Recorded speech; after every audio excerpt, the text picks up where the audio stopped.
네, 안녕하세요. 데이터 마이닝 시간입니다.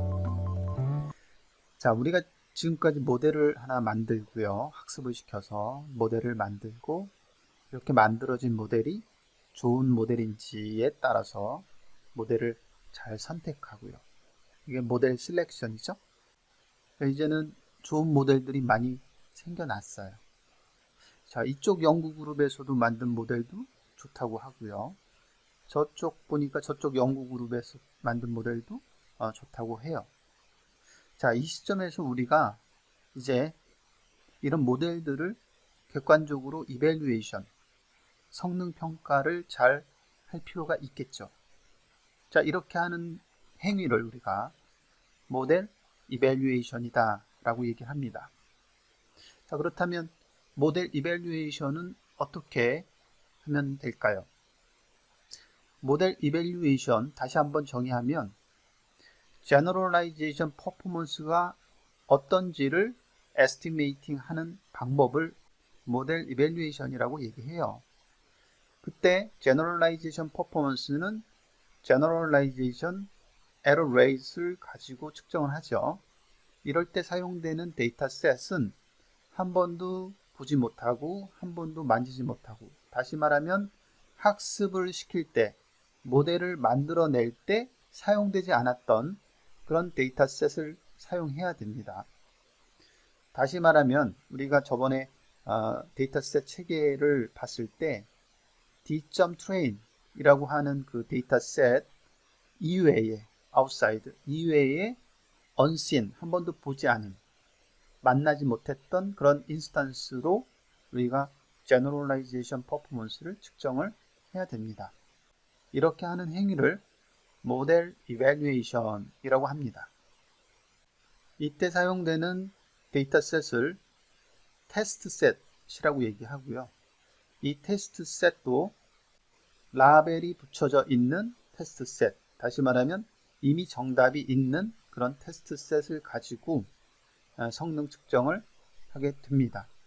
이럴 때 정답이 있는 테스트셋이지만 한 번도 공개가 되지 않은, 모델 셀렉션 할 때 한 번도 사용하지 않은, 그죠? 그런 데이터셋을 사용해서 이밸류에이션을 해야 되겠다.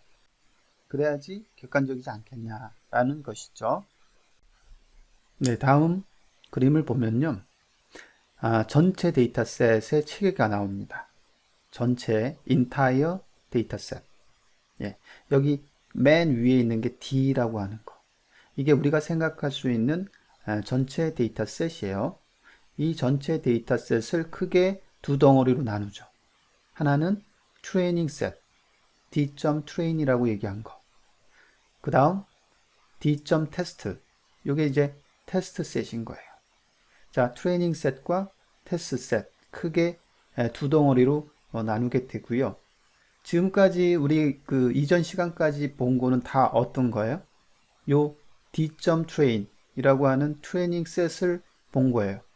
자, 트레이닝 셋을 또 나누게 되는데 실제 학습을 시킬 때 사용되는, 트레이닝 할 때 사용되는 D.tr 이라는 데이터셋, 그 다음에 밸리데이션을 하기 위한 데이터셋 D.val 이렇게 나눴죠. 예, 그래서 우리가 트레이닝을 시킬 때 얼마나 트레이닝 에러 레이트이 있는지 이 D.tr에서 트레이닝 에러 레이트를 이렇게 구하게 되고요. 자, 그런데 이제 모델이 쭉 이제 만들어지면서 얘를 셀렉션 할 거냐 말 거냐 요걸 판단하기 위해서 따로 밸리데이션 데이터셋을 놔뒀다가, 즉 D.val이죠. 이 밸리데이션 데이터셋을 통해 가지고 밸리데이션 에러 레이트를 측정했잖아요. 그래서 밸리데이션 에러 레이트를 측정을 해 가지고 우리가 모델을 셀렉션 할 것이냐 말 것이냐, 좋은 모델이냐 아니냐, 이거를 판단을 했어요. 자, 그래서 모델이 탄생이 됐단 말이에요. 자, 이런 식으로 탄생이 됐는데, 자, 얘가 정말 우수한 성능을 가지고 있는 모델이냐, 이걸 객관적으로 판단할 필요가 있다는 얘기죠.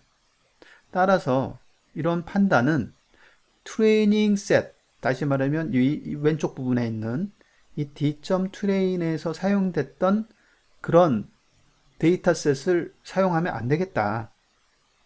그거와 완전히 독립적인 테스트셋을 만들어서 이 테스트셋을 통과한 테스트셋의 퍼포먼스 이밸류에이션, 즉 제너럴라이제이션 퍼포먼스 이밸류에이션을 측정을 해서 얘가 좋은 거, 그죠? 테스트 에러 레이트이 낮은 거, 이 테스트 에러 레이트이 낮은 모델 이밸류에이션이 좋다, 성능 평가가 좋다라고 이야기할 수 있다는 얘기죠. 이때 테스트 셋은 한 번도 트레이닝 셋에 들어가지 않는 그런 라벨이 붙어 있긴 하지만 한 번도 트레이닝 셋에 들어가지 않은 그런 데이터셋을 말할 수 있다라는 거죠. 네, 성능 평가를 위한 방법이 크게 두 가지가 있습니다. 여기 hold out method라는 게 첫 번째고요. 그 다음에 나오는 여기 cross validation, 네, cross validation이라고 하는 것이 두 번째 방법입니다. 먼저 이제 그 hold out method에 대해서 살펴보죠. 자, hold out 밖으로 끄집어서 hold 가지고 있는 것이죠. 그래서 밖으로 끄집어서 별도로 가지고 있는 것, 이것을 hold out이라고 얘기하고 있거든요. 따라서 이 그림에서 이 entire set, 이 D에서 별도로 끄집어서 테스트를 위해서 테스트 셋을 D.점 테스트를 마련해 놓은 그런 방법, 이게 이제 hold out 메서드라고 얘기하죠. 자, 이 hold out을 할 적에 그러면 이 D라고 하는 전체 entire set에서 어떻게 가지고 갈 거냐, hold out 방법은 트레이닝 셋에 얼마를 배분하고 테스트 셋에 얼마를 배분할 거냐, 얼마씩을 트레이닝 셋에 테스트 셋에 배분할 것인지는 분석가의 몫이고요. D점 테스트 셋으로 배분을 할 적에 랜덤하게 선택해서 배분을 할 것이냐에 포커스가 맞춰져 있죠. 그래서 내가 가지고 있는 전체 D라고 하는 레이블된 인스턴스에서 인스턴스가 뭐 5,000개든 10,000개든 있을 거 아니에요. 그래서 5,000개에서 10,000개 있다라고 했을 때 그 중에 랜덤하게 선택을 해서 랜덤하게 임의로 선택을 해서 테스트 셋, D점 테스트를 만들어 놓은, 끄집어서 가지고 있는 것, 이거를 hold out 메서드라고 얘기합니다. 됐죠? hold out 메서드 이게 끝이에요. 심플해요. 그죠? 그리고 우리가 생각하는 아이디얼한 제너럴라이제이션 퍼포먼스를 분명히 낼 수 있는 그런 형태의 방법이라고 볼 수 있겠어요. 네, 다음을 봅시다. 네, 다음은 repeated holdout method. 네, holdout method이긴 한데 repeated, 반복한다 이런 얘기죠. 그래서 holdout method를 several times, 여러 번 반복하는 거죠. 자, 왜 여러 번 반복을 하냐? 자, holdout method를 통해서 우리가 테스트 에러 레이트를 구한단 말이죠.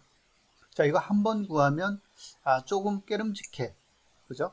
그래서 이 홀다운 메소드를 반복해서 여러 번 하는 거죠. 그래서 여러 번 나오게 해서 그 테스트 에러 레이트의 디스트리뷰션이라든지 분포라든지 베리언스, 분산 이런 것들을 얻어내기 위해서 홀드아웃 메소드를 여러 번 사용하는 것이죠. 자, 이렇게 홀드아웃 메소드를 여러 번 사용한다라는 표현을 써서 repeated holdout 혹은 random subsampling이라고 합니다. 네, 자, 다음을 봅시다. 다음은 이제 두 번째 모델 이밸류에이션 방법, 두 번째로 크로스 밸리데이션, 흔히 우리는 교차 검증이라는 말로 많이 사용하죠. 네, 크로스 밸리데이션. 자, 이 크로스 밸리데이션은 이런 거예요. 우리가 전체 데이터셋에서 트레이닝 데이터셋 따로, 테스트 데이터셋 따로, 그리고 테스트 데이터셋은 좀 아까워. 그죠? 트레이닝 데이터셋에 속해서 뭔가 사용할 수 없기 때문에 좀 아깝습니다. 자, 그래서 전체 데이터셋 D를 잘 나눠서 트레이닝 데이터 혹은 테스트 데이터에 둘 다 사용할 수 있게끔 해보자. 그 대신 제너럴라이제이션 퍼포먼스에 영향을 주지 않도록 가급적이면 그런 방법으로 하는 방법이 없을까 해서 만든 게 크로스 밸리데이션이죠. 자, 여기 그림과 같이 전체 데이터셋 D가 있을 때 S1, S2, S3 이 세 조각으로 나눴어요. 파티션을 했어요. 이 파티션은 equal size, 동등한 크기로 나눕니다. 그래서 3등분을 했어요. 자, 이 3등분을 했을 때 이 검게 칠해진 S1 이 부분이 테스트 셋으로 사용하고요. 그 다음에 하얀색 부분이 트레이닝 셋으로 사용하겠다라는 거죠. 자, 라운드를 run 1, run 2, run 3 해서 3번 반복해서 측정을 합니다. run 1 처음에 돌릴 때는 S1 부분을 테스트 셋으로 사용하고 나머지 S2, S3 이 두 파티션을 트레이닝 셋으로 사용한다라는 겁니다. 다시 말하면 S2, S3 데이터셋을 사용해서 모델을 학습시킨다라는 거고요. 그 모델 학습시킨 것을 모델 이밸류에이션 할 때는 S1 데이터셋을 사용해서 이밸류에이션 테스트를 하겠다라는 겁니다. 따라서 S1 데이터셋을 사용한 테스트 에러 레이트이 나오겠죠. 자, 그 다음 run 두 번째 실행할 때는 그림처럼 S1과 S3 조각을 트레이닝 셋으로 사용을 해서 모델을 학습시키고요. 그 모델의 이밸류에이션을 S2 조각을 사용해서 이밸류에이션을 합니다. 이때 S2의 테스트 에러 레이트이 나오겠죠. 끝으로 run 3일 때는 S1, S2 조각을 트레이닝 셋으로 사용하고 이렇게 만들어진 모델의 평가를 S3 파티션을 사용해서 테스트를 수행합니다. 이때 나오는 에러를 S3 테스트 에러 레이트이 되겠죠.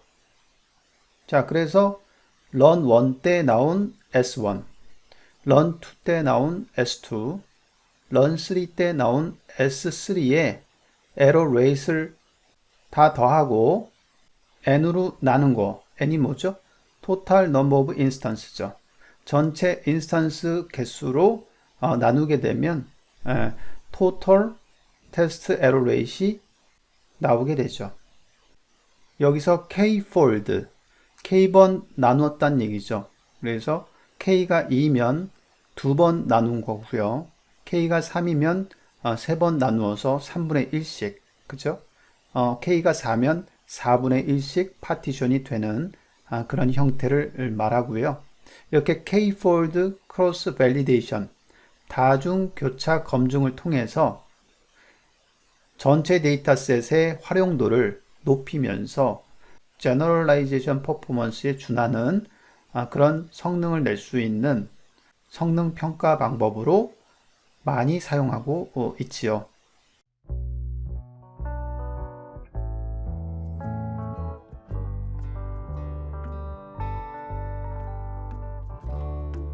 네, 지금까지 모델 성능 평가, 모델 이밸류에이션 하는 방법 두 가지에 대해서 학습하셨고요.